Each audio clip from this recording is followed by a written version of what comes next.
So LinkedIn is a goldmine. Like, there's so much opportunity out there. It's not only for business, for career development, and if you have an optimized profile, you can attract opportunities even as you work. So even if you are in an employed role, you can have the open to work on silently and still be like attracting speaking opportunities or mentoring or whatever else you're interested in.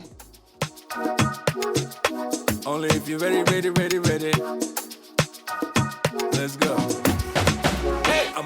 Hello and welcome to Divine Egma, a podcast that talks about how to navigate through the complexities of the workplace as a modern day professional while simultaneously having a side hustle.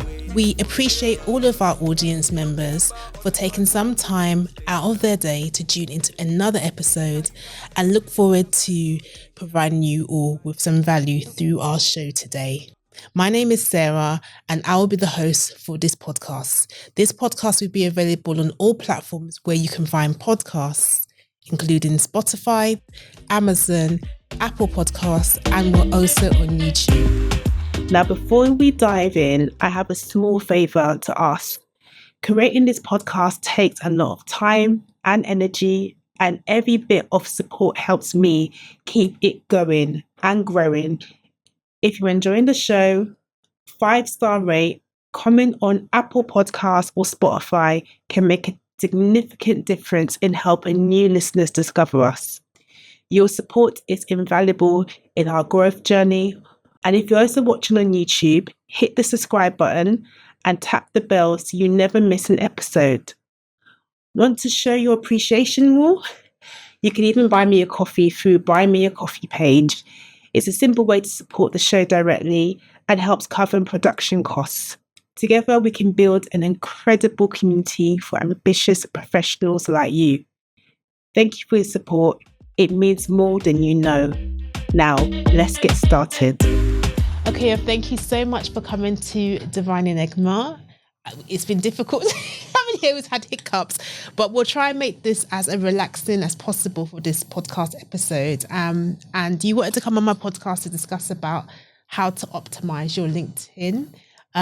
This podcast, as you know, is on neurodiversity in the workplace and how to navigate that. And I think it's quite key to have somebody, I believe you're sort of neurodivergent yourself, that can advise other neurodivergent people or individuals on how they can optimize their LinkedIn profile. So talk about, first of all, introduce yourself, tell us a little about who you are, what you do, and then we'll go into a bit more about LinkedIn and how we can optimize it.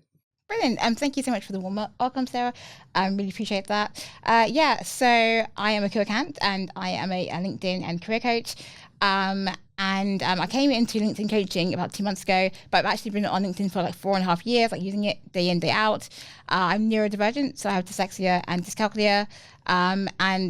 Having dyslexia on LinkedIn has been a challenge. It's been something that I struggled with and overcome, but I encourage everyone out there who is neurodivergent to really think about what works for them and to really think about getting over their fears, because actually most people don't read your post like line by line as you might think, and they actually skim read. So it's really important for us to think about our message and really be focused on actually sharing our value and our stories and all the expertise that we have.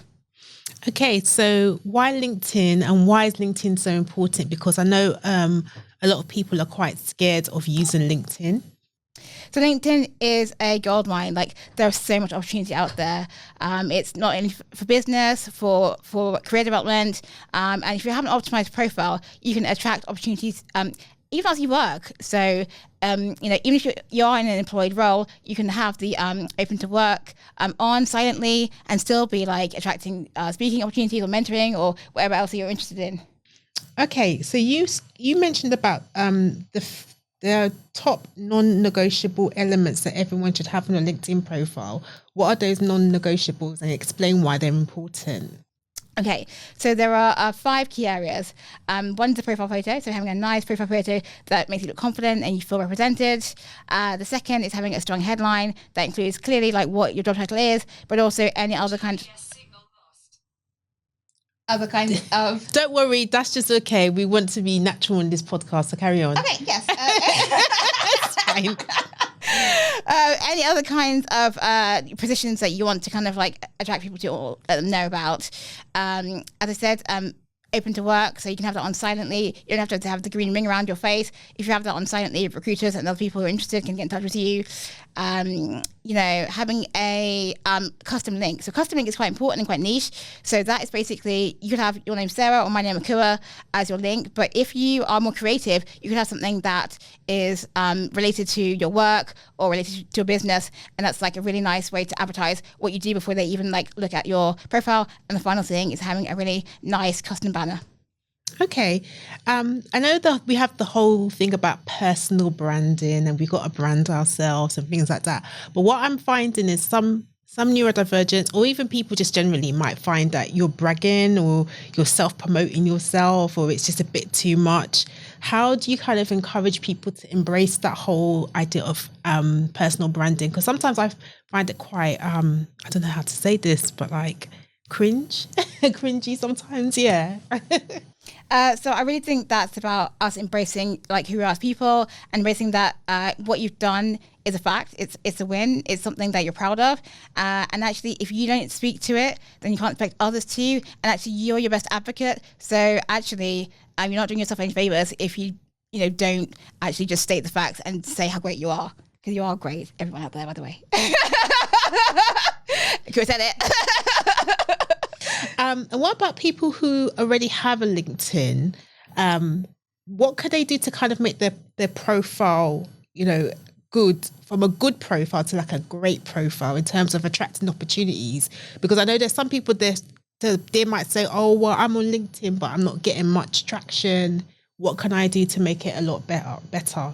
What do you think could be the issue or the typical issue you might see that someone may have a LinkedIn profile, but they're just not getting the attraction they want? Yeah, so I would say that a lot of the time they're not using their featured section effectively. So the featured section is where you can pin like your achievements, your awards, and things that you're proud of. So I would say with your featured section, you should go for three things. You should have, if you've won an award, pin that on there. If you've done some kind of training course, pin that on there. And if you've done, any kind of like speaking or any public kind of work, then have those three elements pinned to your profile so that everyone can see these things. Okay. And what about people who feel a bit uneasy about having a LinkedIn profile because maybe they're worried about what their boss might see about them, or they might be thinking about, oh, what's that person doing on LinkedIn? And they might be afraid of spying, because I feel like LinkedIn is another form of social media, but it's just like the corporate form of social media. I feel that makes sense.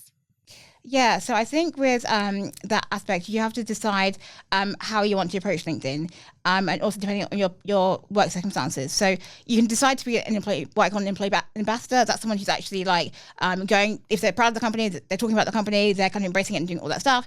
And if they're not so comfortable, then it's more about just like having the facts about like where you work and a couple of bits of information about what you're doing and what you want to attract in the future by using the open to work silently. Okay. All right then. And your background is that you've worked in the civil service. So you're quite similar to me because I work in the civil service. And you moved away from civil service work to now being an entrepreneur. And I find that quite interesting because I find a lot of people who are civil servants don't tend to have that ambition. They're quite comfortable, like... You know what I mean? Yeah. They just have this comfort because, I'm in the civil service, there's nothing more I need to do. So what made you move away from that, I guess, comfortability? Because you were an IT project manager. I'm a project manager as well. So we both come from similar backgrounds in terms of like our career backgrounds, but you've moved into entrepreneurship. Why? How did you do that? And what was the I guess the ignition that made you want to go, right? I don't want to be like every civil servant. I want to be like I want to be my own boss and work for myself. Yeah.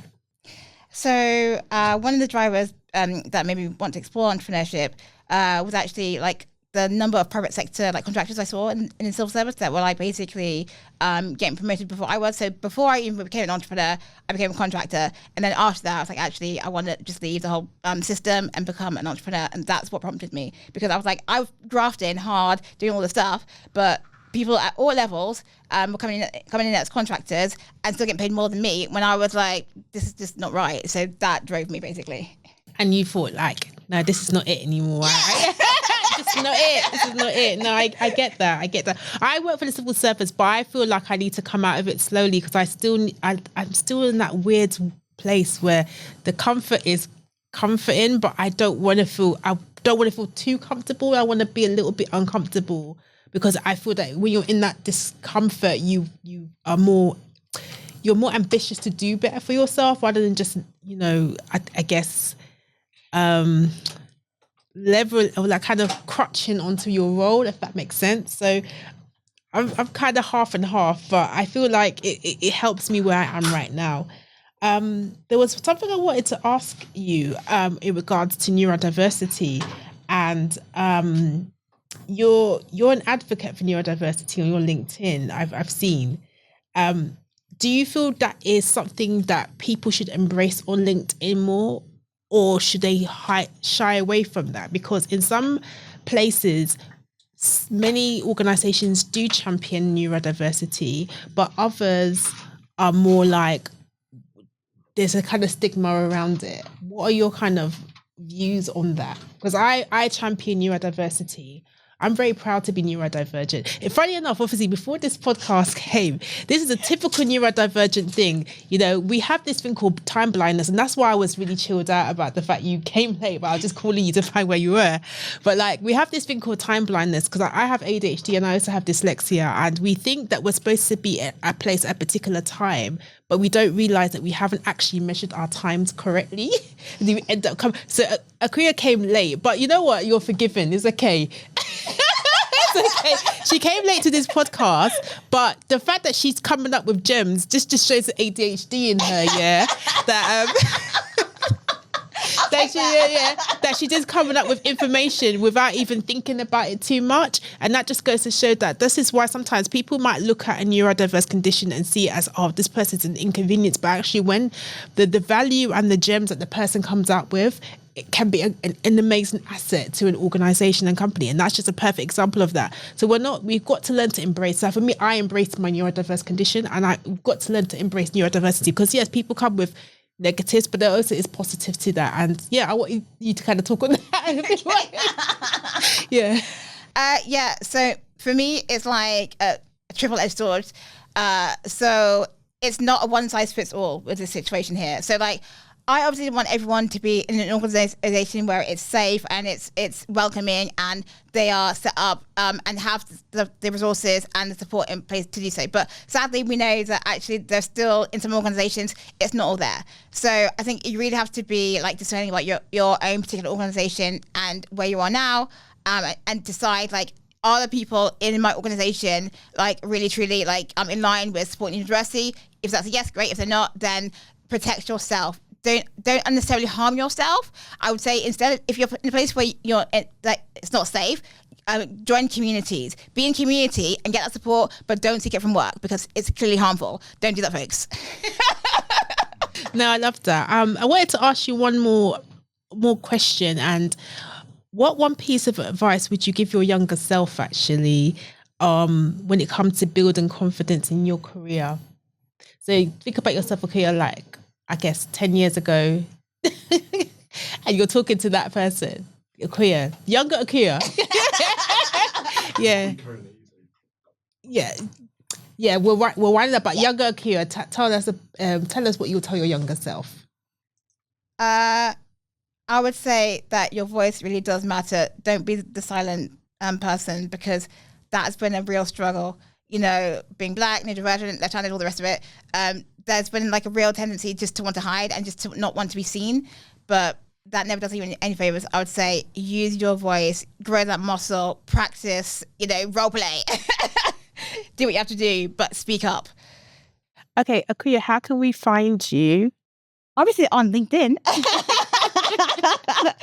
My link is actually make your profile visible, but just search for Ekua Kant, EKUA, and then Kant, CANT. Okay, thank you so much for coming onto the show. Although we had a short episode, but I really enjoyed your time here. Thank you so much. Thanks for having me. Thanks.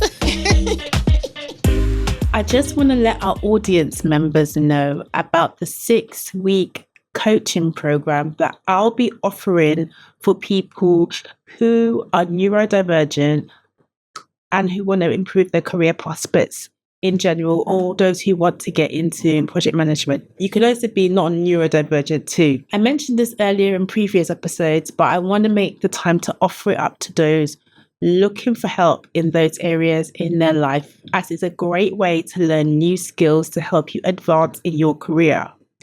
I'm also offering my support to people who want to pass the Prince 2 practitioner exam or other project management exams, as I've taken and failed the test a few times, and I would like to help others by showing them how I passed. I also launched my membership, Neuro in Ekua, in which you get supportive community, career and business mentorship, monthly group coaching calls, networking opportunities, mental health well-being days, and unlimited body doubling sessions, and UK and very soon international meetups. I'm also working with the British Dyslexic Association and Lexic, one of the UK's biggest neurodiversity organisations, to ensure our members get free, full neurodiversity assessments accredited with an educational psychologist or doctor.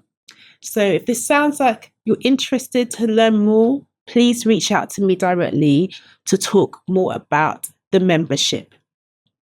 Please follow me on all platforms where you listen to podcasts. Thank you for listening to Divine in Ekua. And if you got to the end, this is a safe place for project managers, professionals, side hustlers, and anybody who's looking to navigate the complexity of being neurodiverse in the workplace and the corporate space. I'll see you next time.